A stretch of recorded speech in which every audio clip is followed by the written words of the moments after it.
السلام عليكم، ان شاء الله تكونوا بخير. النهارده هنتكلم عن الطباعة في الوورد. ناس كتير بتعرف تتعامل مع الوورد وتنسق وتعمل كل حاجة، بس عند الطباعة ما بتعرفش تطبع. طيب ازاي نعمل او ندي امر البرنت في الوورد؟ علشان تدي امر البرنت في الوورد، يا اما تروح قائمة فايل وتدوس على برنت، يا اما تدوس على كنترول وحرف البي من لوحة المفاتيح. الاتنين هيدوا نفس النتيجة، الشاشة اللي قدامك دي. طيب الشاشة اللي قدامك دي مقسومة نصين. النص الأولاني اللي هو ناحية اليمين ده بريفيو للمستند بتاعك. لو انت تمام الدنيا وهتطبع على كده اوكي، لا في حاجة انت محتاج تغيرها، طبعا هنا ممكن تقلب المستند بتاعك. لو انت عايز ترجع تاني ممكن تدوس على السهم ده فبترجع تاني، وممكن تعدل وتعمل اللي انت عايزه. طيب انا هدي امر الطباعة تاني كنترول بي، وبعدين تعالوا بقى نشوف الجزء بتاع السيتنج ده هنشتغل فيه ازاي. مبدئيا كده قبل ما تفتح او قبل ما تعمل امر الطباعه، حول لغه الكتابه لانجليش، خلي لغه الكتابه انجليش، وهقول لكم ليه بعد شويه. انا هعمل الت وشيفت دلوقتي. خلاص انا كده غيرت اللغه عندي انجليش. بعد كده تعالوا بقى واحده واحده كده ناخد او نتكلم عن السيتنج ده. اول حاجه عندنا هتلاقي فيه زرار كده ومكتوب عليه برنت، ده اللي بيدي امر الطباعه. يعني لو دوست على الزرار ده، طبعا احنا محتاجين برينتر تبقى متوصله بالجهاز. لو دوست على الزرار ده خلاص هيطلع لك الورقه في البرينتر عادي خالص، وهيطبع عادي خالص. طيب كلمه كابيز دي معناها ايه؟ كابيز دي معناها عدد النسخ بتاعتك. يعني لو انت عندك مستند 3 ورقات وعايز تطلع المستند ده مرتين، فهيطلع لك الثلاث ورقات مرتين او 3 او 4. هنا عدد النسخ اللي انت عايزها قد ايه. طيب انزل تحت كده هتلاقي هنا نوع البرينتر بتاعتك. طبعا لو في برينتر متوصله بالجهاز هتلاقيها موجوده هنا، فانت بتختار البرينتر اللي موجوده او اللي متوصله بالجهاز من هنا. طبعا انا الجهاز بتاعي مش متوصل بيه برينتر، فاحنا مش لاقيين برينتر هنا، ده طبيعي. هتروح على كلمة سيتنج، وهنا بقى الشغل. عند كلمة سيتنج كده أول حاجة مكتوبة برنت اول بيجز، ودي الطبيعي. أنا أما هعمل أو هدي أمر الطباعة عايز أطبع المستند كله بتاع الوورد. طب افرض أنت عايز تطبع ورق معين من المستند مش المستند كله، هتعمل ايه في الحالة دي؟ انت عندك بقى اختيارين. يا اما انت هتطبع ورقة واحدة بس من المستند ده، وفي الحالة دي ارجع كده تاني وقف في الورقة اللي انت عايز تطبعها، وبعدين ادي امر الطباعة كنترول بي، وبعدين من هنا قول له برنت كارنت بيج. برنت كارنت بيج يعني اطبع الورقة اللي انا واقف فيها دلوقتي، او اللي المؤشر بينور ويطفي فيها دلوقتي. طيب حلو، خلاص انا اخترت الاختيار ده. لا والله ده انا مش عايز كده، ده انا عندي مستند 50 ورقة، عايز الورقة الاولى والتانية والخامسة والسابعة والعشرة، ورق كده بعيد عن بعضه خالص. بس في نفس الوقت انا عايز اعمل كل ده في امر واحد، مش هقعد كل شويه بقى اقف في الورقه واعمل برنت كارنت بيج، الكلام ده مش كلام عاقلين. طيب اعمل ايه في الحاله دي؟ انت هتروح عند كلمه بيجز وتكتب هنا الورق اللي انت عايزه. طيب هنا بقى هنعرف ليه احنا عملنا لغه الكتابه الانجليش. احنا دلوقتي بنكتب بالانجليش صح؟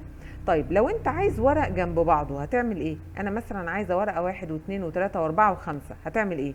واحد واثنين وثلاثه واربعه وخمسه؟ لا، انت هتكتب واحد شرطه اللي هي علامه الناقص دي، خمسه. يبقى معنى كده ان انت هتطبع ورقه واحد واثنين وثلاثه واربعه وخمسه. الشرطه دي معناها الى، الشرطه دي طبعا في البرينتر معناها الى. طيب انا عايز بقى اعمل 20 و25 و27، حاجات بعيدة عن بعض بقى. في الحالة دي انت هتدوس على حرف الواو، وانت بتكتب بالانجليش ودوست على حرف الواو هيديك كوما، وهو ده الصح. عشان كده قلنا حول لغة الكتابة لانجليش عشان الموضوع يبقى بالنسبة لك سهل. طيب مثلا 25 بدوس على حرف الواو، بس احنا بنكتب بالانجليش فبتتكتب كوما. مثلا 30 50 مثلا. يبقى احنا كده هنطبع ايه؟ هنطبع الورقة رقم واحد واثنين وثلاثة واربعة وخمسة وخمسة وعشرين وثلاثين وخمسين. طبعا الورق اللي بيبقى ورا بعضيه حط ما بينهم شرطة. انت لو عملت واحد واثنين وثلاثة واربعة، ده صح، ده صح، بس ده كده بياخد منك وقت ومجهود. واتفقنا ادام في حاجة بتاخد منك وقت ومجهود سواء في الوورد او في الاكسل، يبقى في طريقة تانية اكيد اسهل. الطريقة التانية الاسهل هنا هتكتب 1 شرطة 5 اهو، يبقى من 1 إلى 5. طيب في ورق بعيد عن بعضه هنعمل الكوما بقى اللي هي حرف الواو، بس واحنا بنكتب بالانجلش هيبقى كوما. 30 ومثلا 50، يبقى احنا كده تمام. طيب ده في حالة لو انت هتطبع ورق بعيد عن بعضه او بعض الاوراق من مستند كبير عندك. طيب لو انت عايز تطبع الورق كله او المستند كله، ارجع تاني هنا وقول له برنت اول بيجز. دي سهلة وبسيطة خلاص. طيب لو انت عايز تطبع ورقة وش وظهر او ورقة وش بس، هتعمل ايه؟ هتيجي عند الاختيار ده وتقول له برنت اون بوث سايد. معناها ايه؟ معناها اطبع لي وش وظهر، بس خلي بالك لازم يكون البرينتر بتاعتك بتطبع وش وظهر. في برينتر ما بتطبعش اساسا وش وظهر، بتطبع وش بس. حتى لو اديتها الامر ده كده هتطبع وش بس. طب انا اعرف ازاي؟ جرب البرينتر بتاعتك، خلي المستند بتاعك ورقتين مش ورقه واحده زي ما انا عامله كده، اديله ورقتين وبعدين ادي امر الطباعه ببرنت اون بوث سايد. بعد كده ادي امر الطباعه وشوف هيطبع ازاي. والله لو طبعت اول ورقه وبعدين سحبت الورقه تاني وطبعت على الظهر، يبقى كده البرينتر بتاعتك وش وظهر. طب لو انا مديها امر الطباعه ده وبعدين دوست على برينتر طلعت لي ورقتين، يبقى انت كده البرينتر بتاعتك ما بتطبعش وش وظهر، بتطبع وش بس، وده طبيعي عادي يعني بتحصل كتير. طيب بعد كده ايه اللي ممكن نظبطه؟ انت عايز، خلينا نرجع الاختيار ده تاني، انت عايز النسخة اللي هتطلع دي، يعني انت عامل 3 نسخ، انت عايز ال3 نسخ دول يطلعوا لك النسخة الاولانية والتانية والتالتة، ولا عايز الورقة الاولى 5 نسخ او 3 نسخ والورقة التانية 3 نسخ والورقة التالتة 3 نسخ؟ عايز تطلع كل ورقة لوحدها ولا كل الورق على بعضيه، المستند على بعضيه؟ طبعا في الحالة دي الأحسن بتطلع المستند على بعضه، ما بيبقاش كل ورقة لوحدها. ففي الحالة دي انت هتختار الاختيار ده. طيب اللي بعد كده، دي الاورينتيشن. واتفقنا الناس اللي كانت معايا في الكورسات اتفقنا ان الاورينتيشن ما بظبطهاش من هنا لو انت حد لسه مبتدئ، انما لو انت حد يعني عارف انت بتعمل ايه ممكن تغير الاورينتيشن من هنا. واتفقنا ان الاورينتيشن دي معناها اتجاه الورقة او الورقة بالطول ولا بالعرض. خلينا كده نعملها لاندسكيب ونخلي الورقة بالعرض. بصوا الورقة بقت بالعرض. طيب عايز ارجعها تاني بالطول، افتحها واعمل بورتريه، هيبقى الورقة بالطول. يبقى دي الاورينتيشن، يعني الورقة بالطول ولا بالعرض. الليتر دي حجم الورقة، لو انت بتطبع بقى ورقة على A3 ولا A4 ولا A5 ولا انت عندك البرينتر بتطبع ايه. طبعا انت بتبقى عارف من الدرج، افتح الدرج بتاع البرينتر وشوف الورقة A4. اغلب يعني كل الملازم والحاجات اللي احنا يعني بتبقى مكتوبة دي بتبقى معمولة على ورقة اسمها A4.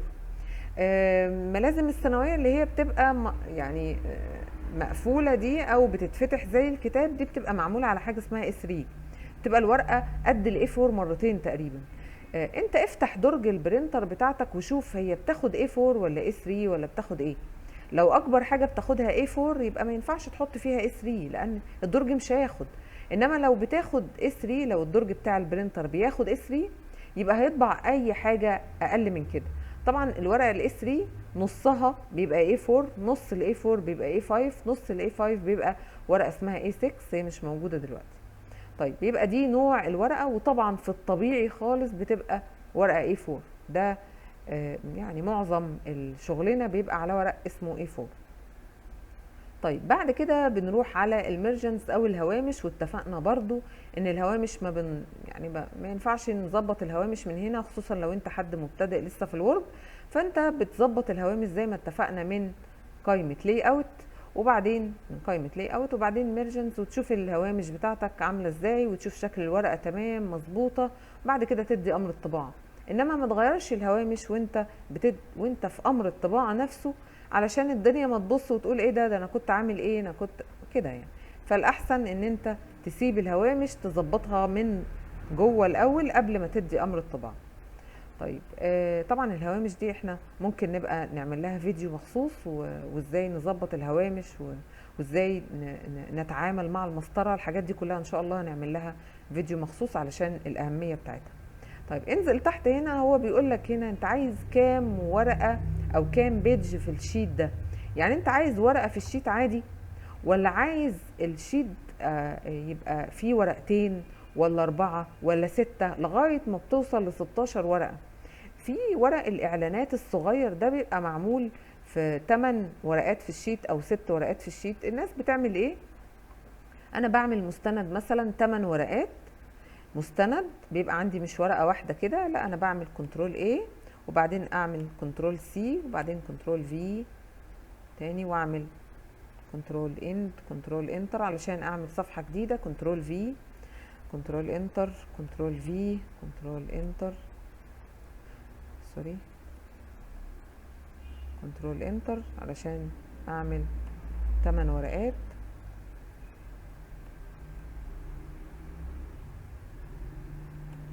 كده بقى عندي 7. بصوا كده في المستند 6 اهو، بيج 6. انا عايزة كمان ورقتين.